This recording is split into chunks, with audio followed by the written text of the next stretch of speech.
Hey y'all. So doing a video in regards to a request for understanding the process in which I made my snakes.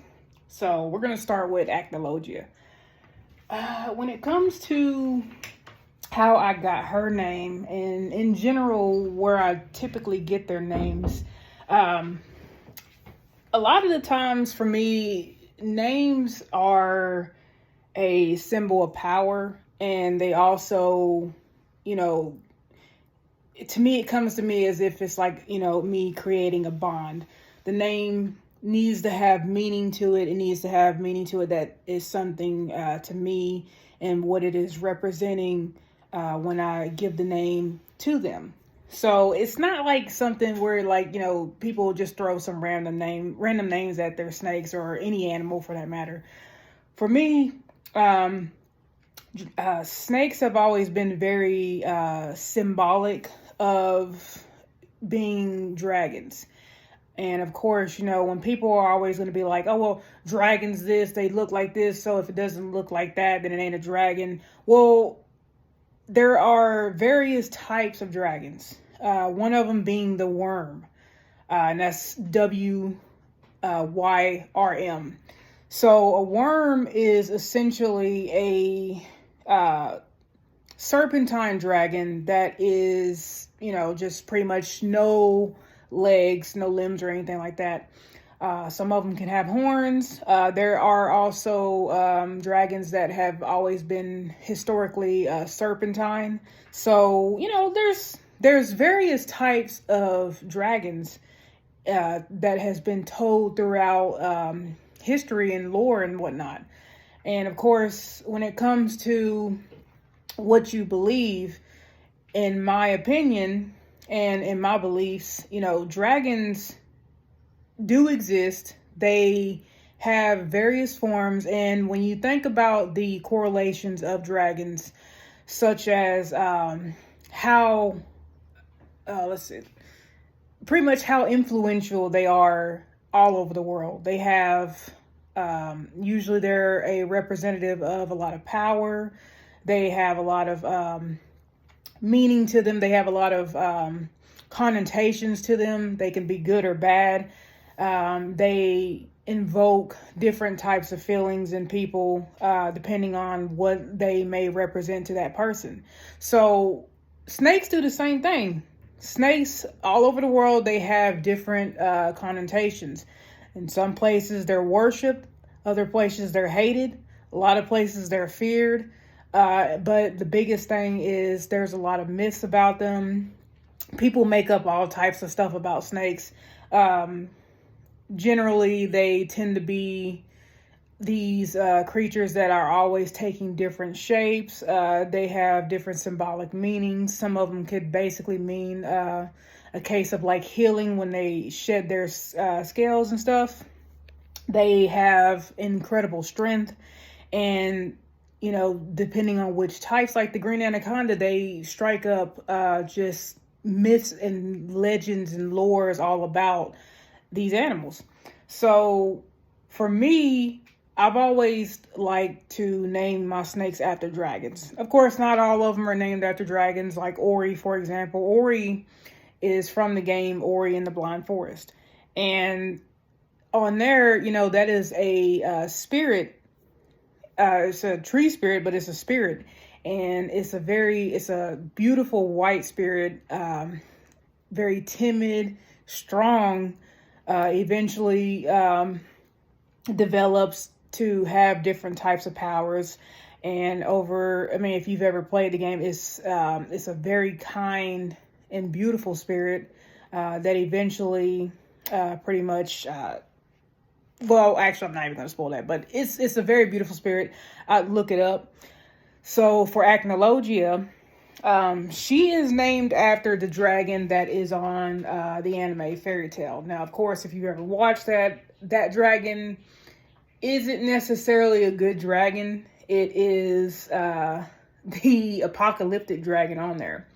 But the thing with it is I absolutely love that dragon.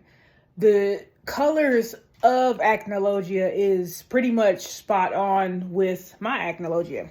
She has the white belly, which is honestly, hers is more black than anything, but it starts out at the top white. She has the white lip. And Acnologia also has black and blue colorations at the top. So for Acnologia, who is right here, hey girl, she's black, yes, but when she is in the sunlight, that's where you see her iconic blue. And most of the time she is like an incredibly vivid blue when she's out and about in the sun. Come here, girl. She's just in here like snooping around. Look at her. So yeah, if you ever want to look up Acnologia as far as fairy tale goes, and I have a lot of people that always ask, like, "Who did you name her after Acnologia from fairy tale?" I'm like, yes, that is literally the only dragon with that name. That name is not something most people would just randomly be able to pop up into their mind, like, "Oh yeah, I'm totally gonna name." It's like, that is a Japanese dragon name. And it is only associated with that anime. It kind of baffles me that some people still don't realize, like, you know, that's not a random name. But, you know, that is on her. You know, I spoke a little bit about Ori. I will eventually get into Maru, Veldora, and also my new little dude. His name's Frostbite, though, so he doesn't really have one that's named after a dragon. But as far as Ori goes, I'll go into her next and go over her personality. Acnologia, a lot of y'all know her. Y'all pretty much, she's the main one that you've all come to know me by. So she's pretty much my biggest girl, getting close to 18 foot. She is extremely sweet. Very, very just like socially active. Like, she loves to be around people. I've never met any animal that has always had this want to just socialize and be around other people. And she doesn't mind kids. I'm usually more the type of person that's not gonna let certain types of kids go around her, because, you know, we don't need them playing patty cake on her scales.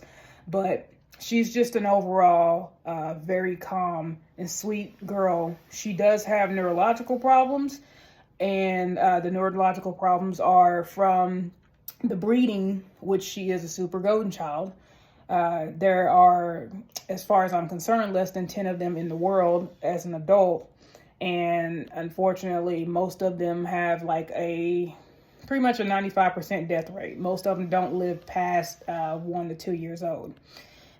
So her neurological problems, it causes her to spin around as far as, like, you know, like a spider ball python. And outside of that, you know, I've got her when she was a month old, and she has pretty much thrived throughout all of it. So her name, despite the fact that it is a evil dragon on the anime, her name is power. Her name is symbolic. And when people you know, see that name, either they're going to think about the dragon or they're going to think about her. And I'm glad that she has that reach now from that. And I always want people to be able to remember her for how gentle she is, and how you know, like, if anybody is going to meet any of my retics, I always want it to be her, because she's probably the most gentle and the most accepting of anybody that comes up. Very tolerant, and she's just all around just a sweetheart. And of course, she's massive, but, you know, a lot of the times people have gotten over their fears meeting her as a giant snake. You know, a lot of people are going to usually not want anything to do with snakes, let alone the giants, but she has changed a lot of minds. So, but that's pretty much video 1 in regards to Aki, and I will get back with y'all on Ori next time.